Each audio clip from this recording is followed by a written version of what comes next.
Do I have a drinking problem or just a bad habit? I want you to put your answer in the chat or in the comments below. Has anyone here ever felt like you were kind of stuck in the middle, where maybe drinking wasn't, comparatively speaking, as bad as so and so, but you also knew it wasn't working for you?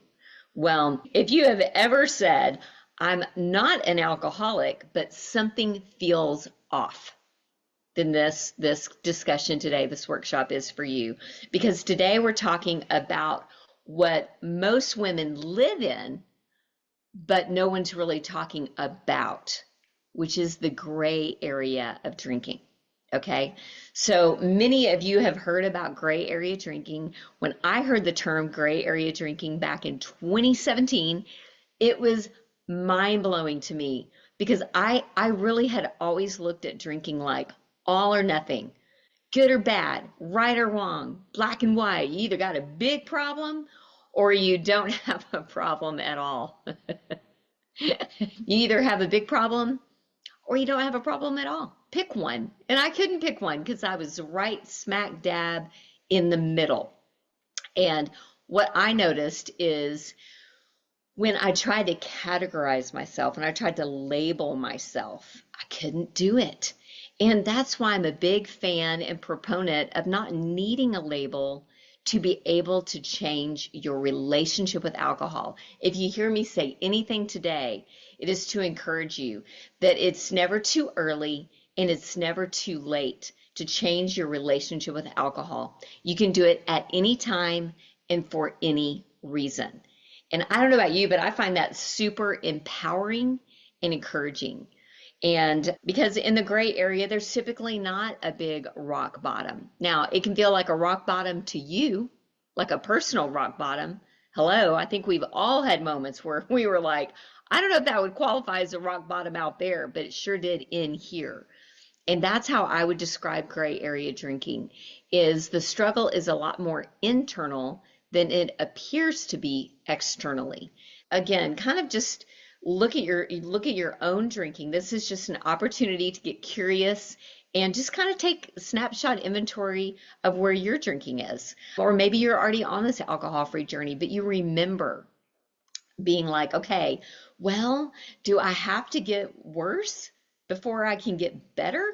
Is that how this works? Because if so, that's no way to live. I mean, who wants to be on a trajectory going in the wrong direction? You know it's not serving you, and thinking, well, I've got to like literally hit a rock bottom or crash literally or figuratively into a wall before you can change. And I'm here to say the good news is that's not true. You don't have to be spinning out of control in your outer life, but you may feel out of control in your inner life, in your inner world, in your mental and your emotional well-being and state. Because we all have the external. And again, my drinking story, hey, I looked pretty good on the outside. I was actually holding it all together. In fact, I drank like most of my friends did socially. Nobody was really talking about the drinking that went on before we got together, or the drinking after we left each other, or the drinking that we did alone, or the drinking that we did when we thought no one was really paying attention. Like me, I was doing the bottle breakdown in my own kitchen very often during the weeknights, just cooking and, stirring my ragu, pouring my red wine, because, when in Rome, I was like, well, that's what they're doing on TV. That's what I'm doing in my kitchen too. And, but here's the deal, especially in this gray area. Did I have a drinking problem or a bad habit? Well, I say in my book, Look Alive Sis, I actually had a thinking problem way more than I did an actual drinking problem. In fact, drinking for me was like a solution, not a problem. I was like, I'm going to use drinking to solve my problems of boredom, of loneliness, of negative emotions, or to even try to enhance something that I thought was going great. I was like, well, let's make it better. Douse some alcohol on it. Well, all that did was actually dull the spark. That actually did not enhance things. It took presence away. But you can tell that you're kind of in this back and forth mental tug of war of this gray area drinking if you're thinking about it a lot. You see, I was thinking about drinking even when I wasn't drinking, even when I wasn't doing it. I was thinking about doing it later, not doing it, how I was going to get it, how I was going to recover from it, all the things. And so if you're in the gray area, you may be thinking about it a lot. You may be negotiating with yourself a lot around drinking. I don't know about you, but I, with my own drinking, had a lot of rules. Anybody out there have rules around your drinking or have tried that approach? Which is, I'm only going to drink on the weekends. I'm only going to drink with others. I'm only going to drink when I'm happy, not sad. I could find a reason, number one, to make the rules bend towards drinking. And then if I really needed to drink, I could negotiate with the rule and be like, well, it's a holiday. Or I'm on vacation. Okay, vacay all day. I mean, let's go. I also experienced a lot of regret. I definitely had moments where I thought, you know what, I've never regretted not drinking the next day, but I've absolutely regretted drinking more times than I can count. But here's the point that I want to make, and that is you don't need a label to recognize that you have something that you want to change. Curiosity is going to get you a lot further than trying to put something in a category and label it, because that's when we get into the comparison trap. And I think we all know it well, because I know for me as a gray area drinker, that was one of my negotiating tools, was comparison. I knew if I could look around and find someone who was drinking more than I was, or seemed to have more external consequences than I did, then I was good. And I actually found comparison to be a trap that kept me stuck, because it kept the eyes off of me, nothing to see here. That's kind of one of my mottos. And really, it was easier for me to look at other people's drinking, or even wait for my husband, my spouse, to maybe if he would stop drinking, or if he would drink less, or if he's not going to order something tonight, then I won't. And all of these tricks and all of these games that we play with ourselves actually keep us in that same loop. And I think really more the question to ask yourself is taking, is alcohol taking more than it's giving? And I really had to pop the hood in my own life and go, wait a minute, is alcohol actually giving me anything? No, not a big fat zero. Alcohol was actually not giving me anything. When I think of giving, I think of something that doesn't take from me or make me regret it later or deplete me. I think of something that nurtures me, nourishes me, gives back to me, something that after the fact, I'm glad I did it, not after the fact, I'm regretting that I did it. And so I think that's why this feels confusing.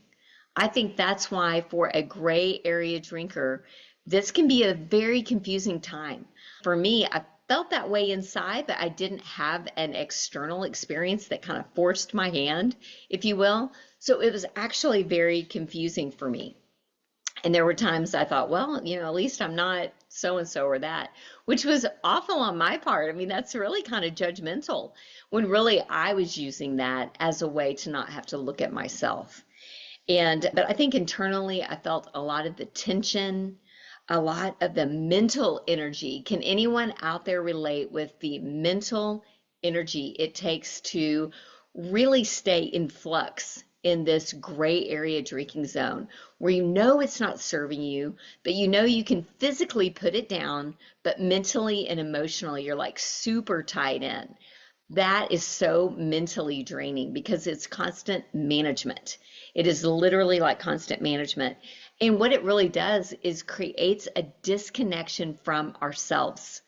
Because when we're using our presence to manage the past or the future, we're living in regret, or we're trying to eject out of our own lives, the disconnection from ourselves can be so strong that actually becomes painful. It actually becomes painful when you're like, I have left the building. I am not in my own body anymore. I'm not even in my own life anymore. And that causes now it's become a little bit more known term. When I first heard it in 2017, it felt very scientific. I was like, cognitive dissonance. What in the world is that? And really, all that means to me is the mental tug of war, the push pull, the I want it, but I don't. I want to drink more, but I want to drink less. I love drinking and I hate it too. It's that both and that's where I found myself. But here's a good thing to know. When your actions don't match your values, that's when it creates friction. And when we're walking around with that kind of friction inside, that kind of mental tug of war, that push pull, we're literally scattering our energy all around us, and we lack the focus that we need to really be present in our own lives. And to have kind of that alignment and that synergy of focus brings your presence back to where you are in the current moment instead of managing all of these externals. That's huge. And in the 21-day reset, we talk a lot about this. In the 21 days, really the goal is to look at alcohol differently. The good, the bad, the ugly, the hard, the easy, all of it. Okay, bye everybody.